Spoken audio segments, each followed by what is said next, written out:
नमस्ते सभी को। आप सभी का मेंस में एक बार फिर स्वागत है।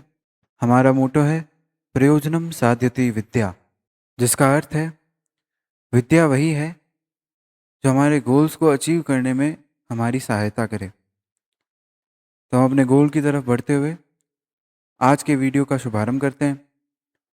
आज के वीडियो का टाइटल है करंट अफेयर्स 12 जून 2026, यानी हम 12 जून 2026 के एग्ज़ाम पॉइंट ऑफ व्यू से मोस्ट इम्पॉर्टेंट करंट अफेयर्स के टॉपिक्स करने वाले हैं।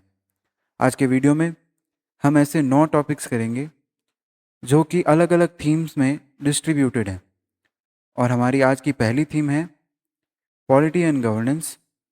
और हमारी पहली थीम का पहला क्वेश्चन है oil seeds Kisan Mitra recently launched by Indian council for agriculture and research is. Indian council for agriculture and research ICAR द्वारा oil seed Kisan Mitra launch किया गया है, जो कि क्या है? हमारा ये क्वेश्चन है। इस क्वेश्चन के हिसाब से ये मैंने जो तस्वीर दी है, इस तस्वीर में हम देख सकते हैं कि ऑयल सीड किसान मित्र एक व्हाट्सएप बेस्ड AI बॉट है। एक powerful WhatsApp based AI bot है जो कि ऑयल सीड्स मतलब तिलहन बीज, वो बीज जिनसे तेल की उत्पत्ति हो, ऑयल सीड्स उन्हें कहा जाता है। जैसे मूंगफली, ग्राउंडनट, तिल, सेसमे सीड्स और भी बहुत से, सनफ्लावर्स और भी बहुत से। तो हम इस क्वेश्चन के ऑप्शंस देखते हैं। A new oil seed crop variety, a nation wide WhatsApp based AI advisory service for oil seed farmers, a scheme to promote edible oil exports, a digital market place for agricultural products. इसका answer है a nation wide WhatsApp based AI advisory service for oil seed farmers. यह एक AI advisory service है जो कि WhatsApp based है और सिर्फ ऑयल सीड फार्मर्स के लिए है। मतलब जो तिलहन बीज की उत्पत्ति करने वाले किसान हैं, उनके लिए ये AI एडवाइजरी सर्विस है जो कि व्हाट्सएप पे है। और इसका डेवलपमेंट किया है ICAR, Indian council for agriculture and research, Indian institute of oil seed research जो कि हैदराबाद में है। इन दोनों इंस्टीट्यूट्स ने मिलके इसका डेवलपमेंट किया है और इसे लॉन्च किया गया था नेशनल ऑयल सीड कॉन्फ्रेंस, जो कि न्यू दिल्ली में हुई थी 6 फेब को, मतलब 6 फरवरी 2026 को। और ये इंडिया का ऐसा पहला nation wide WhatsApp based AI advisory है जो कि ऑयल सीड फार्मर्स के लिए बना है। और ये मल्टीलिंगुअल है। मल्टीलिंगुअल मतलब अलग अलग भाषा के अंदर, आप जिस भाषा के अंदर इससे इसका उपयोग करना चाहते हैं, ये उस भाषा में आपको जानकारी प्रदान करेगा। और ये फ्री है और 24/7 मतलब 24 hours and 7 days in a week ये काम करेगा। और ये आपको गाइडेंस देगा ऑयल सीड कल्टीवेशन के लिए। ये जैसे हमने ऊपर पढ़ा, ये कौन कौन से क्रॉप्स को इंक्लूड करता है, वो है groundnut, mustard, sesame, sunflower, soybean और नाइजर। इसका ऑब्जेक्टिव ये है कि डोमेस्टिक ऑयल सीड प्रोडक्शन को बढ़ाना और एडिबल ऑयल इंपोर्ट्स को घटाना। इसका अभी लॉन्च होना इतना इम्पोर्टेंट क्यों है हमारे देश के लिए? सबसे बड़ी बात, जैसे अभी हमारा देश इंपोर्ट और एक्सपोर्ट्स के आगे कार्य कर रहा है, वैसे ही एडिबल ऑयल के इंपोर्ट से इंडिपेंडेंट होने के लिए।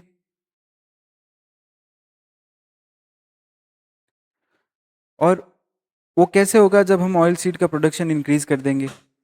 और अभी खरीफ सीजन है, जून के अंदर खरीफ सीजन स्टार्ट हो गया है, जिसके अंदर ऑयल सीड्स का प्रोडक्शन होता है। तो इस समय के अंदर इस ऐसे AI एडवाइजरी ऐप का मौजूद होना हमारे किसान भाइयों के लिए बहुत ही उपयोग पूर्वक होगा। तो ये था हमारा पहला क्वेश्चन। हम अपने अगले क्वेश्चन की तरफ बढ़ते हैं। हमारा अगला क्वेश्चन पूछता है कि according to the second advance estimates of 2025-26 released by the Department of Agriculture and Farmers Welfare, the total horticulture production in India is expected to reach।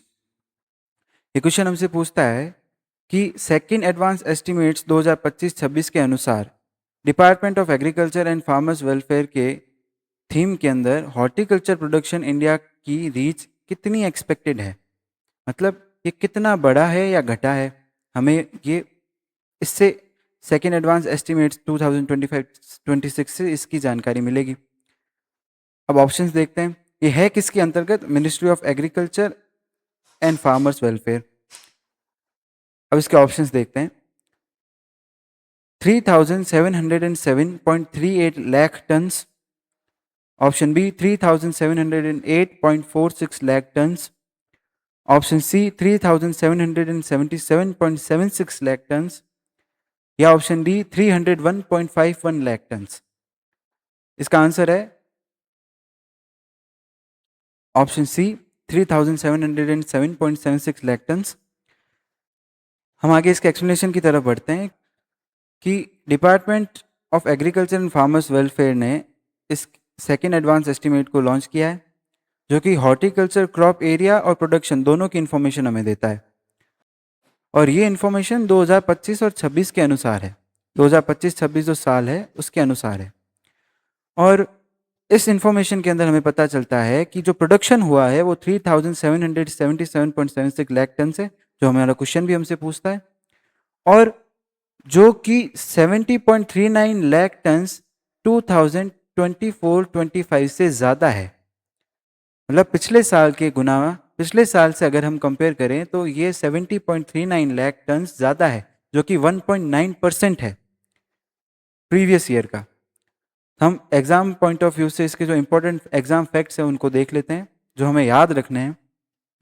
वो है कि हॉर्टिकल्चर एरिया जो है भारत का, किसके अनुसार? Second advance estimates of horticulture crop area and production के अनुसार 301.51 लाख हेक्टेयर्स है 2025-26 के।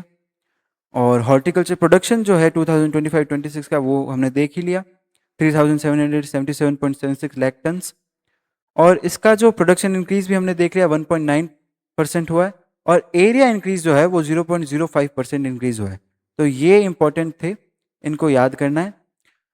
और ये इंपॉर्टेंट क्यों हैं? ये जो सेकेंड एडवांस एस्टिमेट्स हैं ये इंपॉर्टेंट क्यों हैं? क्योंकि इससे गवर्नमेंट को एक अंदाज़ा लगता है कि उन्हें आगे एग्रीकल्चर डिपार्टमेंट में क्या व्यवस्था कैसे निभानी है। जैसे एग्रीकल्चर प्लानिंग करनी होती है गवर्नमेंट को एग्रीकल्चर बेस्ड, वो हमें इस एडवांस एस्टिमेट के द्वारा, जिसके द्वारा जो हमें जानकारी दी है उसके हिसाब से हम प्लानिंग कर सकते हैं। और फूड सिक्योरिटी असेसमेंट, मतलब कि भारत के अंदर इतनी बड़ी जनसंख्या है, उस जनसंख्या को फूड सिक्योर करने का जो असेसमेंट, मतलब फूड सिक्योर करने का जो प्रोसेस है, उसके लिए भी हमें ये जानकारी लेनी ज़रूरी है। और इस जानकारी के बिना वो पॉसिबल नहीं है। तो ये सरकार को इसमें भी हेल्प करता है। और प्राइस स्टेबलाइजेशन मेजर्स, अब क्रॉप के प्राइस बढ़ते हैं घटते हैं, अब वो कैसे डिसाइड हो कि कौन सी क्रॉप का प्राइस बढ़ेगा, कौन सी क्रॉप का प्राइस घटेगा, वो भी हमें एडवांस एस्टिमेट्स के हिसाब से ही पता करना होता है। तो ये भी सरकार को इसमें मदद मिलती है। एक्सपोर्ट प्लानिंग, एक्सपोर्ट का मतलब क्या है कि भारत से कौन सी क्रॉप दूसरे देश के अंदर जाएगी, दूसरे देश के अंदर जाएगी मतलब एक्सपोर्ट होगी। अब वो कौन सी क्रॉप है जो एक्सपोर्ट होने लायक है, जो हमारे पास सरप्लस है, जिसकी क्वांटिटी इनफ है कि हम एक्सपोर्ट भी कर सकते हैं और हमारे निजी कार्य के अंदर उपयोग में भी ले सकते हैं। तो वो भी हमें इसी एस्टिमेट के द्वारा पता चलता है। Crop diversification strategies, crop diversification strategies क्या है कि मान लीजिए एक लैंड मास है, इस लैंड मास के अंदर हमने डिस्ट्रीब्यूट कर दिया कि इस लैंड मास के अंदर, इस वाले पार्ट के अंदर एक एक्स क्रॉप उगेगी, इसमें वाई क्रॉप, इसमें जेड और इसमें ए। तो ये डिस्ट्रीब्यूशन जो क्लासिफिकेशन हमने किया है, ये डाइवर्सिफिकेशन हमने जो किया है, ये किस बेसिस पे होगा कि कौन से लैंड पे कौन सी तरीके की क्रॉप्स कैसे किस मेजरमेंट के हिसाब से उग रही है और कौन से वेदर और क्लाइमेट के अंदर उग रही है, ये भी हमें सेकेंड एडवांस एस्टिमेट के हिसाब से ही पता चलेगा। तो इसके लिए भी सरकार की जो डाइवर्सिफिकेशन स्ट्रेटेजीज है उसके लिए भी ये उपयोग में है। तो ये बहुत इंपॉर्टेंट हो जाता है हमारे एग्जाम पॉइंट ऑफ व्यू के हिसाब से। तो ये सारे के सारे फैक्ट्स एग्जाम के अंदर है जिससे पूछे जा सकते हैं, तो आप इस पर ध्यान देना। तो हम अपने अगले क्वेश्चन की तरफ बढ़ते हैं। हमारा अगला क्वेश्चन है पॉलिटी एंड गवर्नेंस से ही। Recently the bureau of Indian standards BIS released IS 20201 2026 related to। अब ये क्वेश्चन हमसे पूछ रहा है कि IS 20201 और 2026 किससे रिलेटेड है। ये और कुछ नहीं है, ये एक सीड बैंक है। सीड बैंक का डेटा है ऑब्वियसली। सीड बैंक का डेटा क्या मतलब क्या हुआ कि पहले हम ऑप्शंस देखते हैं, उसके बाद एक्सप्लेनेशन की तरफ चलते हैं। ऑप्शन के अंदर है पहला option organic farming certification, community seed bank management, agricultural export standards, soil health management. तो इसका आंसर जैसे हमने पहले ही देख लिया, कम्युनिटी सीड बैंक मैनेजमेंट है। इसका एक्सप्लेनेशन देखते हैं, ये बहुत इंपॉर्टेंट टॉपिक है। एक्सप्लेनेशन के हिसाब से ये BIS जो है, bureau of Indian standards, product management का काम करता है। मतलब जो कंज्यूमर जो प्रोडक्ट ले रहा है, कंज्यूम कर रहा है, उसकी मैनेजमेंट का काम करता है। उसके अंदर एग्रीकल्चर प्रोडक्ट्स भी हैं, और फैक्ट्री रॉ प्रोडक्ट्स भी हैं, और मैन्युफैक्चर्ड प्रोडक्ट्स भी हैं। ये सारे प्रोडक्ट्स आते हैं। अब हम यहाँ पे ज़्यादातर एग्रीकल्चर प्रोडक्ट की बात कर रहे हैं इस टॉपिक में, क्योंकि IS 20201 2026 जो एक कम्युनिटी सीड बैंक मैनेजमेंट है, और सीड जो है वो एग्रीकल्चर प्रोस्पेक्ट के अनुसार ही हम देखते हैं। तो सीड बैंक मैनेजमेंट के अंदर हम एग्रीकल्चर की बात ज़्यादा करेंगे। तो इसका ऑब्जेक्टिव क्या है? ऑब्जेक्टिव ये है कि इंडिजिनस क्रॉप, मतलब भारत में होने वाली क्रॉप की जो वैरायटी है, उसको उसकी एग्रीकल्चर बायोडाइवर्सिटी को कंजर्व करना और फूड सिक्योरिटी को स्ट्रेंथन करना। जैसे हमने पिछले क्वेश्चन में भी देखा, फूड सिक्योरिटी भारत का एक इम्पॉर्टेंट प्रोस्पेक्ट है। मतलब भारत को चलने के लिए, भारत का पूरा वर्क फोर्स काम करने के लिए फूड सिक्योरिटी होनी बहुत ज़रूरी है। तो इसको सिक्योर करना बहुत ही इम्पॉर्टेंट टास्क है भारत के लिए। तो फूड सिक्योरिटी को स्ट्रेंथन करना भी इसका एक ऑब्जेक्टिव है। और इसको फेस करने के लिए अब क्लाइमेट चेंज की वजह से यह मुश्किल हो रहा है, फूड सिक्योरिटी और एग्रीकल्चर बायोडाइवर्सिटी को कंजर्व करना। तब कम्युनिटी सीड बैंक करता क्या है और ये है क्या? कम्युनिटी सीड बैंक क्या है कि एक रिपोजिटरी है, लोकल रिपोजिटरी, जो कि सीड्स को मैनेज करती है। वो होता किनसे? फार्मर्स द्वारा और अलग अलग कम्युनिटीज़ द्वारा, जो कि फार्मर बेस्ड कम्युनिटीज़ ही होती हैं। और ये हेल्प किस में करता है कि ट्रेडिशनल सीड्स को कलेक्ट करने में, उनके स्टोरेज में, इंडिजिनस मतलब हमारे लोकल वेराइटीज़ हैं सीड्स की, उनको स्टोर करने में, और अलग अलग फार्मर्स अलग अलग देश के अंदर, मतलब इसी देश के अंदर और बाहर भी अलग अलग फार्मर्स को क्लाइमेट के हिसाब से उन सीड्स का एक्सचेंज करने के लिए, और उनकी एग्रो बायोडाइवर्सिटी को प्रिजर्व करने के लिए। एग्रो बायोडाइवर्सिटी का मतलब क्या है कि एग्रीकल्चर बेस्ड बायोडाइवर्सिटी। अब ये इंपॉर्टेंट क्यों है? क्योंकि इंडिया जो है बहुत अलग अलग तरीके की कंडीशंस फेस कर रहा है, क्लाइमेटिक कंडीशन, जिसके अंदर राइजिंग टेम्परेचर शामिल है, इरेगुलर रेनफॉल शामिल है, और सूखा मतलब ड्रॉट कंडीशंस भी शामिल है। अब traditional seed varieties often possess, मतलब ये ज़्यादातर ड्रॉट टॉलरेंस पजेस करती है, डिजीज रेजिस्टेंस भी प्रोसेस करती है, और हाई न्यूट्रिशन वैल्यू में होती है। मतलब ये तीनों ही चीज़ें हमारी जो करंट सिचुएशन है उसको ओवरकम करने के लिए ज़रूरी है। इनका जो संरक्षण है, इनकी जो स्टोरेज है, वो इन तीन चीज़ें जो हमारी सिचुएशन को ओवरकम करने के लिए ज़रूरी है, बहुत नेसेसरी हो जाता है। तो ये बहुत इंपॉर्टेंट बैंक है सीड बैंक जो है। तो इसकी इंपॉर्टेंस देखते हैं अब। इसके जो की फीचर्स हैं IS 20201 2026 के, कि सबसे पहला सीड कलेक्शन जो हम इतनी देर से पढ़ रहे हैं, सीड की प्रोसेसिंग भी ये देखता है, सीड की storage, viability testing. Viability testing मतलब वो सीड कितना पावरफुल है। डॉक्यूमेंटेशन, जो सीड स्टोर हो चुके हैं, जिनकी प्रोसेसिंग हो चुकी है, उनका कलेक्शन हो चुका है, वायबिलिटी टेस्टिंग हो चुकी है, उन सब की डॉक्यूमेंटेशन करनी भी ज़रूरी है, ताकि हमारे पास एक डेटा बना रहे, उस डेटा से हमें इंफॉर्मेशन मिलती रहे। तो डॉक्यूमेंटेशन। क्वालिटी एश्योरेंस, मतलब उस सीड की प्रोटेक्शन हमने देख ली, सीड की प्रोसेसिंग हमने देख ली, सीड का कलेक्शन हमने कर लिया। अब उसकी जो क्वालिटी है उसको एश्योर करना भी तो ज़रूरी है। ज़रूरी थोड़ी है कि हर एक सीड के अंदर क्वालिटी एक जैसी हो, तो क्वालिटी की एश्योरेंस भी करनी ज़रूरी है। रिस्क मैनेजमेंट, और रिस्क बहुत तरीके के हो सकते हैं। क्लाइमेटिक रिस्क हो सकता है, और फंडामेंटल रिस्क हो सकते हैं, या फिर प्रोसेसिंग के बीच दौरान भी रिस्क हो सकते हैं। वो रिस्क मैनेजमेंट भी यही देखती है, ये IS 20201 2026। और सीड रीजनरेशन प्रैक्टिसेस, इन प्रैक्टिसेस भी ये काम करती है। अब इंटरनेशनल लेवल पर अगर हम इसकी बात करें तो ये SDG 2 के ऊपर कार्य करता है, SDG 2 के इनिशिएटिव को डायरेक्टली सपोर्ट करता है। अब SDG 2 क्या है? SDG का मतलब होता है सस्टेनेबल डेवलपमेंट गोल्स।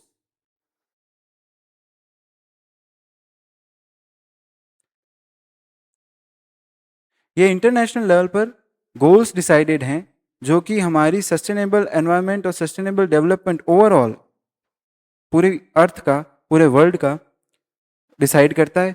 और ये कुछ गोल्स हैं जो हमने नीचे इमेजरी के हिसाब से दिखाए हैं ताकि आपको एक आइडिया लगे कि ये गोल्स क्या किस चीज़ के लिए हैं। जैसे SDG 2 हम इसके अंदर पढ़ रहे हैं, तो SDG 2 जो है वो जीरो हंगर के लिए है। देखिए, जीरो हंगर मतलब जैसे हम देख रहे हैं, हमने सीड्स को कंजर्व किया है। सीड्स को कंजर्व क्यों किया है? फूड सिक्योरिटी बढ़ाने के लिए। तो food security directly zero hunger से रिलेटेड है। ऐसे ही फर्स्ट SDG जो है SDG 1 वो नो पॉवर्टी है। थर्ड है good health and wellbeing. Fourth है क्वालिटी एजुकेशन। फिफ्थ है जेंडर इक्वलिटी। सिक्स है क्लीन वाटर एंड सैनिटेशन, ये भी बहुत ज़रूरी है। अफोर्डेबल एंड क्लीन एनर्जी है seventh. Decent work and economic growth. Industry innovation and infrastructure है नाइन्थ। और रिड्यूस इनइक्वलिटीज है 10th। Sustainable cities and communities है 11th। Responsible consumption and production जो है हमारा 12th। 13th है हमारा climate action. Life below water है 14th। लाइफ ऑन लैंड है हमारा 15th। Peace, justice and strong institutions ये 16th है। पार्टनरशिप फॉर द गोल्स हमारा 17th है। लाइफ बिलो वाटर इंडिया के पर्सपेक्टिव से सारे स्टेट्स के अंदर नहीं गिना जा सकता क्योंकि सारे स्टेट्स कोस्टल एरिया के पास नहीं है। तो ये इंडियन SDGs के अंदर हम गिनते नहीं हैं। और पार्टनरशिप फॉर द गोल्स जो है ये भी इंडियन SDGs के अंदर हम नहीं गिनते हैं। तो इसी के साथ हम अपने अगले क्वेश्चन की तरफ चलते हैं। हमारा अगला क्वेश्चन है, education was transfer from the state list to the concurrent list by which constitutional amendment. ये क्वेश्चन हमें पूछ रहा है कि जो एजुकेशन है, एजुकेशन पॉलिटिकल लेवल, जो हमारी पॉलिटिकल सिचुएशन है एजुकेशन की, वो स्टेट लिस्ट से कॉन्करेंट लिस्ट के अंदर कौन से कॉन्स्टिट्यूशनल अमेंडमेंट के तहत गई। अब पहले देखते हैं स्टेट लिस्ट और कॉन्करेंट लिस्ट में क्या फर्क है। स्टेट लिस्ट के अंदर जैसे हम एजुकेशन की बात करें तो स्टेट गवर्नमेंट जो है वो उसके ऊपर लॉज बनाएगी, उसके अंदर मैंडेशंस डालेगी। कॉन्करेंट लिस्ट के अंदर स्टेट और यूनियन मतलब नेशनल, यूनियन गवर्नमेंट जो है, स्टेट गवर्नमेंट और यूनियन गवर्नमेंट दोनों ही मिलके उसके ऊपर डिसीजंस लेंगे। यही मेन इसका डिफरेंस है स्टेट लिस्ट और कॉन्करेंट लिस्ट का। तो हम अब नीचे देखते हैं, भारत सरकार विकसित भारत शिक्षा अधिष्ठान से करना क्या चाहती है। वह UGC university grants commission, AICTE, NCTE इन तीनों इंस्टीट्यूशंस को मिला के सिंगुलराइज करना चाहती है जिससे कि तीन अलग अलग कार्य एक ही हेड के अंदर हो, अम्ब्रेला के अंदर हो। तो हम इसके ऑप्शंस की तरफ चलते हैं। ऑप्शन के अंदर है 42nd constitutional amendment act 1976। Option B है 44th constitutional amendment act 1978। Option C है 44th कॉन्स्टिट्यूशनल अमेंडमेंट एक्ट 1978 और ऑप्शन डी है 73rd कॉन्स्टिट्यूशनल अमेंडमेंट एक्ट 1992। इसका आंसर है 42nd कॉन्स्टिट्यूशनल अमेंडमेंट एक्ट 1976। तो ये न्यूज़ में क्यों था, जैसे हम ऊपर चर्चा कर रहे थे, ये न्यूज़ में इसलिए था क्योंकि नेशनल एजुकेशन पॉलिसी जो है भारत सरकार की 2020 के तहत, उसमें यह प्रपोज किया गया है कि UGC जो है वो विकसित भारत शिक्षा अधिष्ठान बिल के अंदर इंक्लूड होने वाला है। तो UGC के साथ हमने ऊपर दो और इंस्टीट्यूशंस पढ़े थे जो कि थे AICTE, UGC, AICTE और NCTE। ये तीनों इंस्टीट्यूशंस को इंक्लूड करके ये एक सिंगुलर इंस्टीट्यूशन के अंदर कन्वर्ट करना चाह रहे हैं। और ये डिबेट में क्यों है? डिबेट में इसलिए है क्योंकि कॉन्करेंट लिस्ट के तहत 42nd अमेंडमेंट के अंदर, कॉन्स्टिट्यूशनल अमेंडमेंट के अंदर एजुकेशन जो है वो स्टेट लिस्ट से कॉन्करेंट लिस्ट के अंदर आ गया। 42nd अमेंडमेंट के अंदर कॉन्करेंट लिस्ट से स्टेट लिस्ट के अंदर आ गई एजुकेशन। अब स्टेट्स क्या आर्ग्यू कर रहे हैं कि सेंटर्स जो हैं वो अपॉइंटमेंट और रेगुलेशन यूनिवर्सिटी के अंदर आड़े आ रहे हैं। करिकुलम एकेडमिक्स के अंदर भी सेंटर्स का इंटरफेरेंस हो रहा है। एक्रेडिटेशन एंड क्वालिटी असेसमेंट मतलब फीस, इंफ्रास्ट्रक्चर और जो नॉलेज की या कंटेंट की क्वालिटी है उसके अंदर भी सेंटर का इंटरफेरेंस होता है इसकी वजह से। और governance of higher education institute, जो वाइस चांसलर हो गए, चांसलर हो गए, जो गवर्नेंस है एजुकेशन इंस्टीट्यूशन, बड़े बड़े इंस्टीट्यूशंस का, उसके अंदर भी स्टेट गवर्नमेंट जो इंटरफेरेंस चाहती थी वो अब सेंट्रल गवर्नमेंट का इंटरफेरेंस हो रहा है। तब स्टेट का जो फियर है अब यहाँ पे सामने आता है कि एक्सेसिव सेंट्रलाइजेशन होने के चांसेस हो रहे हैं पूरे के पूरे, जो कि एजुकेशन पॉलिसीज के लोकल नीड्स को और रीजनल प्रायोरिटीज को अबॉलिश करने की कोशिश, अबॉलिश तो नहीं, अबॉलिश एक स्ट्रॉन्ग टर्म हो जाएगा, परंतु हिंडर करने की कोशिश तो जरूरी कर रहा है। पर सेंट्रल गवर्नमेंट का आर्गुमेंट क्या है कि एक स्ट्रॉन्ग नेशनल फ्रेमवर्क बनाना चाहते हैं जो कि हमारी यूनिफॉर्म स्टैंडर्ड्स और क्वालिटी को मेंटेन करे, ताकि हमारी यूनिवर्सिटीज ग्लोबल लेवल पर कॉम्पीट कर सके। इसी के साथ हम अपने अगले क्वेश्चन पे चलते हैं। हमारा अगला क्वेश्चन है, under the recently notified rules of occupational safety, health and working condition OSH Code 2020, the DGFASLI has been renamed to। अब DGFASLI क्या है? ये है directorate general factory advice service and labour institution. ये ministry of labour and employment के अंदर आता है, गवर्नमेंट ऑफ इंडिया के। और इसके ऑप्शंस देखते हैं, directorate general of factory welfare, directorate general of occupational safety and health, national industrial safety board, central factory advisory institute. तो इसका आंसर है directorate general of occupational safety and health. इसका answer ये है क्योंकि director general factory advice service and labour institute को convert कर दिया गया, इसका नाम जो है उसको directorate general of occupational safety and health के अंदर कन्वर्ट कर दिया गया है। तो हम इसके एक्सप्लेनेशन की तरफ चलते हैं। एक्सप्लेनेशन के अंदर पहले आप ये इमेज देखिए, ये विशाखापट्टनम का एक स्टील प्लांट है जिसके अंदर ब्लास्ट हुआ था। ये वाइजैग के अंदर है, और वाइजैग के अंदर ये बहुत ही खतरनाक ब्लास्ट था, बहुत दुखद घटना थी ये इसी वजह से न्यूज़ के अंदर है क्योंकि जैसा कि हमने देखा ये वाइजैग का स्टील प्लांट ब्लास्ट था, और OSH कोड के अंतर्गत इसका नाम चेंज करके director general of occupation safety health कर दिया। परंतु इनका जो डेटा था, जो कि फैक्ट्रीज के चीफ इंस्पेक्टर्स थे और लेबर ब्यूरो के अंतर्गत जो हाई अथॉरिटीज़ थी, उनका डेटा हाईली फ्लॉड था, जिसकी वजह से इनकन्सिस्टेंसीज हुई और ऐसी दुर्घटना हुई। तो सेफ्टी इन्फोर्समेंट के लिए सेफ्टी इन्फॉर्मेशन क्यों हुई? क्योंकि इनके जो स्टाफ शॉर्टेजेस थी, नियरली 50% सैंक्शन पोस्ट जो थी DGFASLI की, वो वैकेंट थी 2023 के अंदर। तो इसी वजह से इसकी जो इनकन्सिस्टेंसी थी, इसकी वजह से ये ऐसी दुर्घटना हमें देखने को मिली। परंतु इसके जो फंक्शंस हैं वो हम एक बार पढ़ लेते हैं, जो होने चाहिए फंक्शंस, मैंडेट्स होनी चाहिए वो है industrial safety, occupational health, factory inspections और training and awareness of their staff members. ये इनके ओवरव्यू वर्किंग से, जो कि सही तरीके से मान्यता में आए नहीं, सही तरीके से किए नहीं गए, और हमारे देश को ऐसी दुर्घटना देखनी पड़ी। आशा होती है कि ऐसे कार्य अब आगे से ना हो। तो हम अगले क्वेश्चन की तरफ देखते हैं।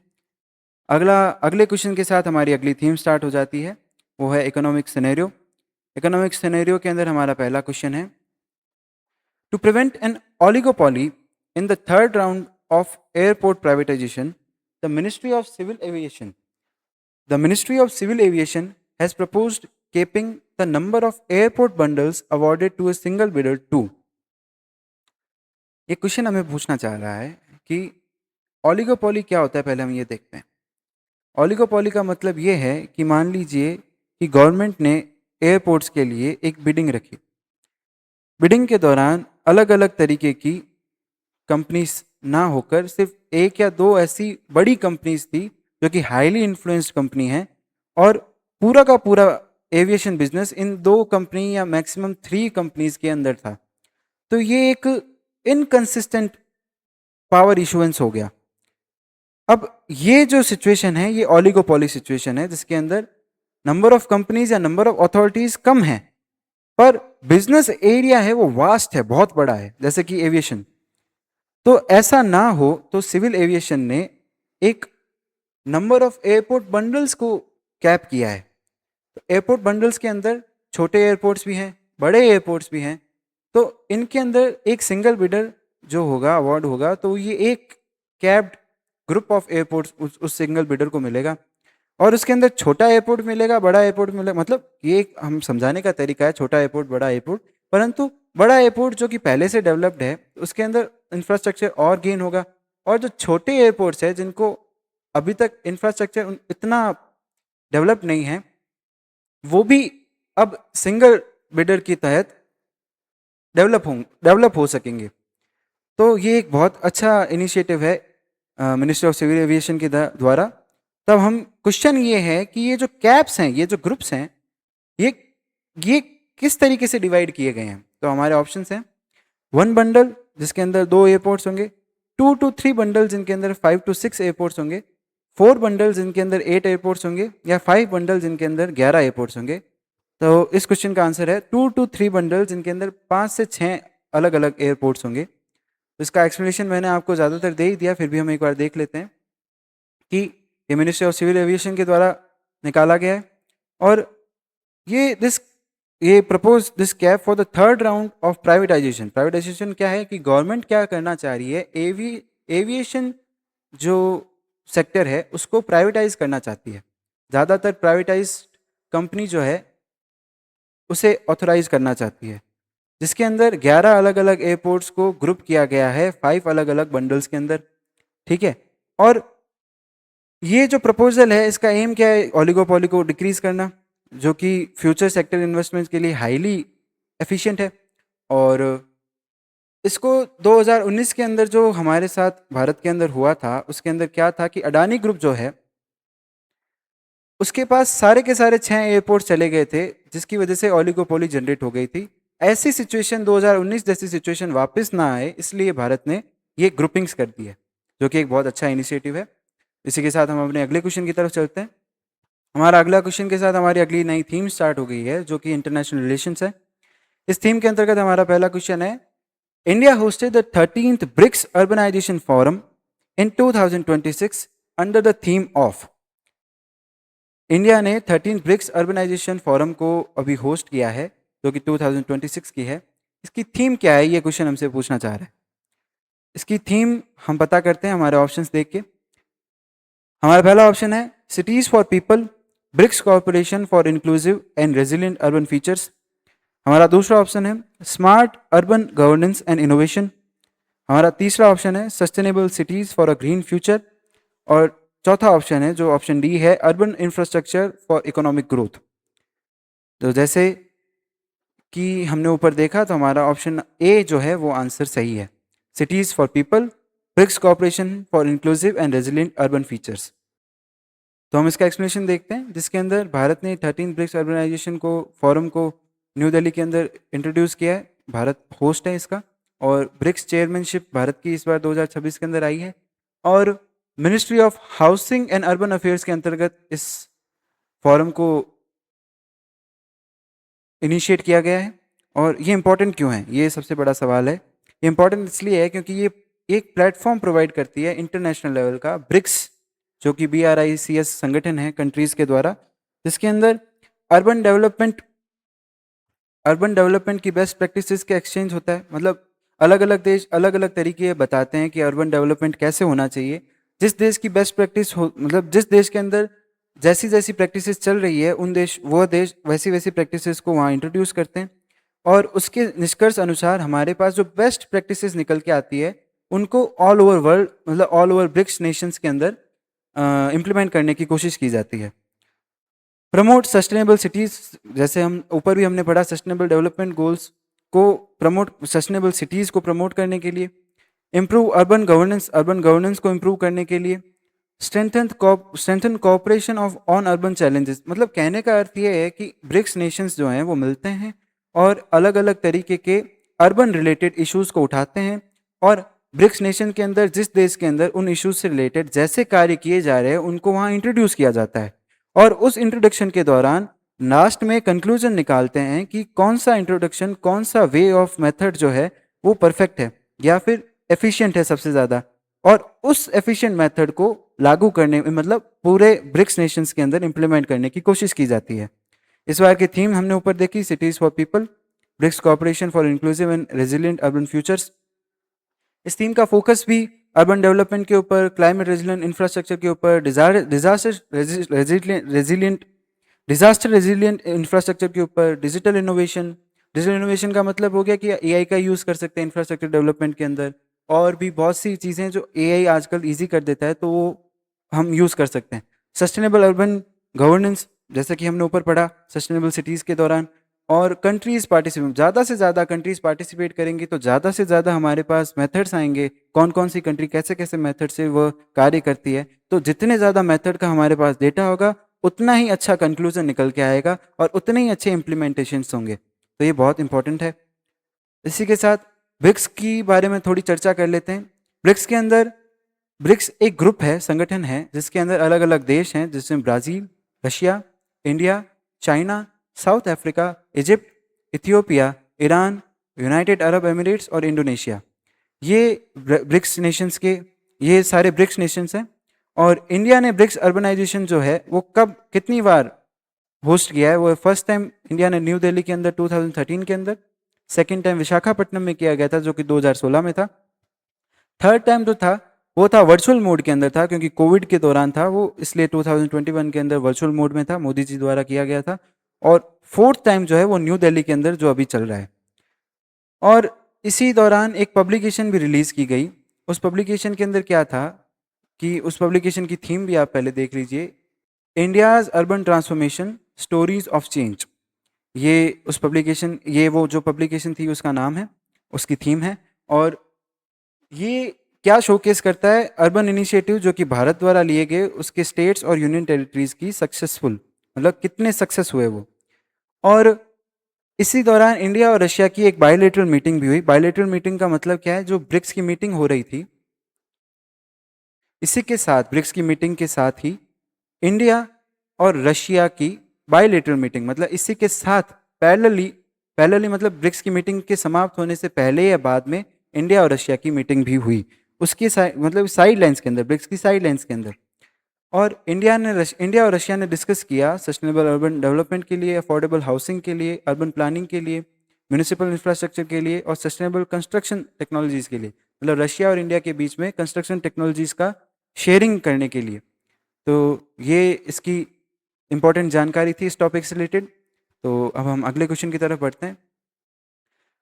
Following the downing of a military helicopter over the strait of Hormuz, जो कि ईरान के पास है, और ये the United State launched air strikes against radar sites belonging to which country in June 2026? तो इस क्वेश्चन के ऑप्शंस देखते हैं, यमन, सीरिया, लेबनान या ईरान। तो इसका आंसर है ईरान। एक्सप्लेनेशन देखते हैं कि यूएस फोर्स, जैसे हमने पहले भी प्रीवियस क्लासेस में पढ़ा था कि यूएस फोर्स का ईरानियन एयर डिफेंस ने एक हेलीकॉप्टर स्ट्रक कर लिया था, जिसकी वजह से उनकी सर्विलेंस रेडार साइट्स जो थी स्ट्रेट ऑफ हॉर्मुज के अंदर अमेरिकन मिलिट्री हेलीकॉप्टर्स द्वारा एक्टिव हो गई थी।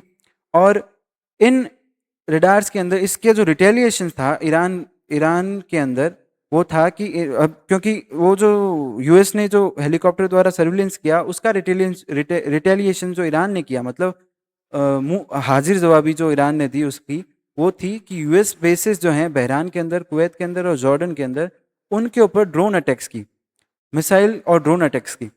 और ईरान पार्लियामेंट के द्वारा, पार्लियामेंट स्पीकर के द्वारा कहा गया है कि any attack on Iran would be met with an immediate and decisive response, मतलब हाथों हाथ रिस्पॉन्स मिलेगा कोई भी तरह का अटैक जो होगा ईरान के ऊपर। तो ये एक वॉर बेस्ड क्वेश्चन था। हमने जो हमारे पेपर पर्सपेक्टिव के हिसाब से क्वेश्चन की इंफॉर्मेशन जो थी वो हमने गैदर कर ली। बाकी हम अपने अगले क्वेश्चन के ऊपर चलते हैं। हमारा अगले क्वेश्चन के साथ हमारी अगली थीम स्टार्ट होती है, जो कि है एनवायरनमेंट एंड इकोलॉजी। इसके तहत हमारा पहला क्वेश्चन है, according to recent assessment by the National institute of solar Energy NISC, Indian reservoirs have the potential to host approximately how much gigawatts of the solar panels? ये question पूरा है ऐसे, और ये क्वेश्चन हमसे पूछना चाह रहा है कि national institute of solar energy जो NISC है, उसके अनुसार इंडिया के रिजर्वर्स जो हैं, मतलब डैम्स, रिवर्स, स्टैटिक रिवर्स जो ज़्यादा ना बहे, पॉन्ड्स, लेक्स, वेटलैंड एरियाज, ये जो है रिजर्वर्स हैं, उनके अंदर कितना पोटेंशियल है कि वो solar panels, floating solar panels को एक्वायर कर सके। एक ये एकदम आधुनिक टेक्नोलॉजी है जो कि हमारे एनर्जी रिन्यूएबल एनर्जी का जो हमारा गोल है उसके लिए एक बहुत अचीवेबल थिंग है। तो national institute of solar energy NISC के द्वारा ऑप्शंस हैं 52 गीगावाट, 72 गीगावाट, 150 गीगावाट या 102 गीगावाट। तो इसका आंसर है 102 गीगावाट। 102 गीगावाट के अब इसका एक्सप्लेनेशन देखते हैं। एक्सप्लेनेशन के अंदर ये है कि ये एक स्टडी आई है सोलर एनर्जी, मतलब national institute of solar energy NIC के द्वारा। उसके अंदर जो रिजर्वर्स हैं जो हमने ऊपर देखा वो 102 गीगावाट फ्लोटिंग सोलर कैपेसिटी को हैंडल कर सकते हैं। फ्लोटिंग सोलर रिफर्स करते हैं कि solar panel installed on water bodies such as reservoirs, dams, lakes and etcetera. ये इंपॉर्टेंट क्यों है कि ये लैंड रिसोर्स को सेव कर रहा है, सबसे बड़ा इसका पॉइंट है। और वाटर इवेपोरेशन को रिड्यूस करता है, जिससे क्या है, वाटर इवेपोरेशन रिड्यूस होगा तो कार्बन डाइऑक्साइड और ऑक्सीजन का जो इन्फ्लुएंस है जो कि ग्रीन हाउस गैस इमिशन के लिए है वो कम होगा, जिससे ग्लोबल वार्मिंग भी कम होगी। और इरेगुलर रेनफॉल, इरेगुलर ड्रॉट्स की जो कमी है वो भी इससे कम होती है। और ये solar panel efficiency due to cooling effect of water, ये जो इफेक्ट सोलर पैनल की एफिशिएंसी भी इंक्रीज हो जाती है क्योंकि जो नीचे पानी है वो उसे कूल रखता है, एफिशिएंसी इंक्रीज हो गई। और सोलर पैनल जो है वो फोटो इलेक्ट्रिक इफेक्ट पे काम करता है जो कि हीट्स पे काम करता है। जितनी कम हीट, मतलब वो सोलर सूर्य की ऊर्जा से हीट लेता है, ये पैनल है, ये सूर्य की ऊर्जा से हीट लेता है। हीट लेता है, इसमें इलेक्ट्रॉन बाहर आता है और इलेक्ट्रॉन के मूवमेंट से इलेक्ट्रिसिटी जनरेट होती है। और इसके नीचे अगर पानी होगा तो ये हीट अप नहीं होगा। हीट अप नहीं होगा तो इलेक्ट्रॉन एक कंट्रोल्ड मैनर में बाहर आएंगे और एक एफिशिएंट एनर्जी हमें देंगे। तो उसकी वजह से कूलिंग इफेक्ट का, जो पानी का कूलिंग इफेक्ट है, उसकी एफिशिएंसी बढ़ा देगा। और ये इंडिया के 500 gigawatt of non fossil fuel energy के टारगेट जो कि 2030 तक हमें कवर करना है उसके लिए बहुत ही इंपॉर्टेंट कदम है। तो इस टॉपिक से रिलेटेड इतनी इन्फॉर्मेशन हमने गैदर कर ली है, तो हम अपने अगले टॉपिक की तरफ चलते हैं। हमारे अगले टॉपिक के साथ हमारी नई थीम स्टार्ट होती है जो कि है science and technology. Science and technology theme के अंदर हमारा पहला क्वेश्चन है, Reliance Industries is developing India's first build to suit 168 megawatt data centre for Meta platforms incorporation in which of the following cities. ये क्वेश्चन हमसे पूछना चाह रहा है, जो रिलायंस इंडस्ट्रीज है हमारे देश की, वह इंडिया का first build to suit 168 megawatt data centre जो कि मेटा के लिए है। मेटा जो आप फेसबुक चलाते होंगे, आप इंस्टा चलाते होंगे, आप व्हाट्सएप चलाते होंगे, ये सारे के सारे जो प्लेटफॉर्म्स है, सोशल मीडिया प्लेटफॉर्म्स, इनको कंट्रोल मेटा ही करता है। तो इसके लिए हमें मेटा को एक डेटाबेस मैनेजमेंट बिल्डिंग चाहिए। तो उसके लिए उन्होंने रिलायंस इंडस्ट्री के साथ हाथ मिलाया है। और इंडिया एक बहुत बड़ा डेटाबेस है मेटा का, उसके लिए first build to suit 168 megawatt data centre बनाने की तैयारी की गई है। तो हमारा क्वेश्चन ये है कि कहाँ की गई है, कहाँ की गई है। तो ऑप्शन देखते हैं, हैदराबाद, पुणे, बेंगलुरु और जामनगर। तो इसका आंसर है जामनगर। जामनगर के अंदर इसकी की गई है। तो हम इसके एक्सप्लेनेशन की तरफ चलते हैं, जो कि एक्सप्लेनेशन ये है कि रिलायंस इंडस्ट्री ने 168 मेगावाट डेटा सेंटर जो कि जामनगर में बनेगा, मेटा के साथ हाथ मिलाया है इसको बनाने के लिए, मतलब कॉन्ट्रैक्ट साइन किया है। और ये जामनगर गुजरात के अंदर है। और इसकी जो डिलीवरी है वो एक्सपेक्टेड है 2 साल के अंदर अंदर। और ये मेटा का first build to suit data centre होगा जो कि इंडिया के लिए होगा, इंडिया के अंदर होगा। और डिज़ाइन किया गया है मेटा के ग्लोबल इंफ्रास्ट्रक्चर और एआई कंप्यूट नीड्स को इंक्रीज़ करने के लिए और एफिशिएंट बनाने के लिए। अकॉर्डिंग टू गार्टनर एक रिसर्च बेस्ड कंपनी है जिसके according global data centre electricity consumption जो है, मतलब पूरे विश्व के अंदर इलेक्ट्रिसिटी का जो कंजम्पशन होगा डेटा सेंटर के द्वारा वो इंक्रीज होगा 26% से, मतलब। और 565 टेट्रावाट पर आवर, टेट्रावाट बहुत होता है, 565 टेट्रावाट पर आवर 2026 तक, जो कि प्राइमरीली पावर डिमांड्स के ऊपर ड्रिवन होगा, जो कि एआई को ऑप्टिमाइज करने के लिए चाहिए, एआई सर्वर्स को ऑप्टिमाइज करने के लिए। तो ये थोड़ी चिंताजनक बात है, पर एआई का ऑप्टिमाइजेशन भी आज की डेट में ज़रूरी है। तो इसी के साथ हमारे आज के सारे टॉपिक्स कंप्लीट होते हैं। मैं आशा करता हूँ कि आज का सेशन आपको पसंद आया होगा और ऐसे ही सेशंस को देखने के लिए आप हमारे चैनल को सब्सक्राइब कर लीजिए और हमारे इस वीडियो को आप शेयर भी कर दीजिए ताकि ज़्यादा से ज़्यादा लोगों तक ये इन्फॉर्मेटिव वीडियोज़ जा सकें। धन्यवाद। आपका दिन मंगलमय हो।